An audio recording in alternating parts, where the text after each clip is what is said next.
Welcome to steno series. यहाँ आपको steno 333 और 1224 पोस्ट के लिए 80 शब्द प्रति मिनट की डिक्टेशन बोली जा रही है, जो कि 80 और 85 के बीच की शब्द पर मिनट के डिक्टेशन के अकॉर्डिंग रहती है। इसी क्रम में हमारा अगला डिक्टेशन है, जो कि एक आध्यात्मिक डिक्टेशन है। स्टार्ट होगा 5 सेकंड बाद।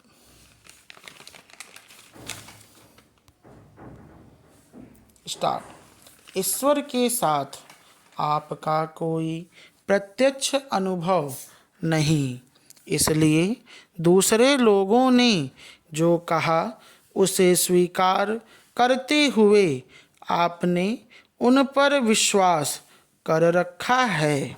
आप मंदिर किस लिए जाते हैं? ईश्वर का साक्षात्कार करने के लिए।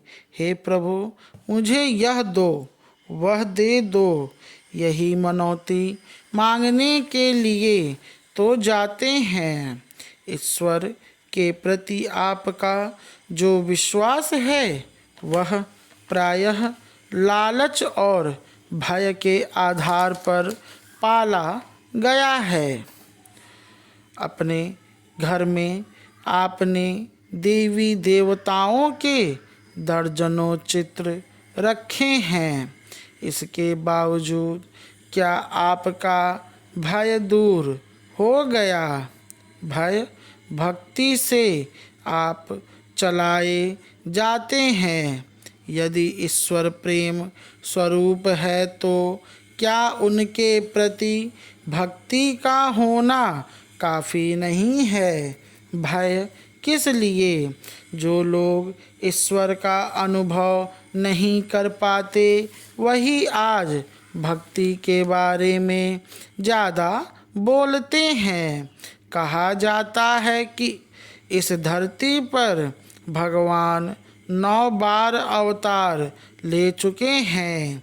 अपने आसपास और दूर दूर तक नज़र दौड़ाइए। क्या उनके आगमन से दुनिया में कोई खास परिवर्तन आया है? अगर आप अपनी ज़िंदगी स्वयं जीना नहीं सीखेंगे तो भगवान 10वीं बार आए तब भी कोई फर्क पड़ने वाला नहीं है। महान लोग 10,000 बार आए तब भी कुछ होने वाला नहीं है। संसार में केंचुए से लेकर भीमकाय हाथी तक सारे ही जानवर अपनी ज़रूरत की चीज़ों को ढूंढने के लिए निजी क्षमता पर निर्भर रहते हैं। वे इस काम में किसी से मदद नहीं मांगते। इन सभी की तुलना में अधिक बुद्धिमान माना जाने वाला मनुष्य अपनी ज़रूरत की चीज़ों के लिए भगवान का मोहताज बनकर बैठा हुआ है। आप हर सांस में यह कहते हैं कि ईश्वर सर्वशक्तिमान है। उनकी मर्जी के बिना एक तिनका भी नहीं हिल सकता। फिर ईश्वर पर भरोसा करते हुए क्या आप स्वयं को पूर्ण रूप से उनके हाथों में सौंप देंगे? नहीं, न उनकी बुद्धिमानी पर संदेह करते हुए हर दिन उनके सामने आंखें बंद किए खड़े होकर आप ही तो भगवान को बताते रहते हैं कि उन्होंने क्या करना चाहिए और क्या नहीं। आप उनसे यही कहते हैं, बिना मेहनत किए भोजन मिलता रहे, बिना पढ़े परीक्षा में सफलता मिलती रहे और मेरी हर गलती को, हर अपराध को अनदेखा कर दिया जाए। हे ईश्वर, आप इससे सहायक बने रहें।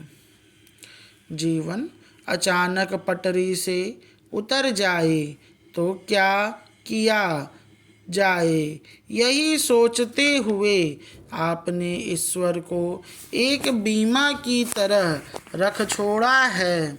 इसलिए मंदिर पर मंदिर बनाकर बीमे की किस्त भरते हैं।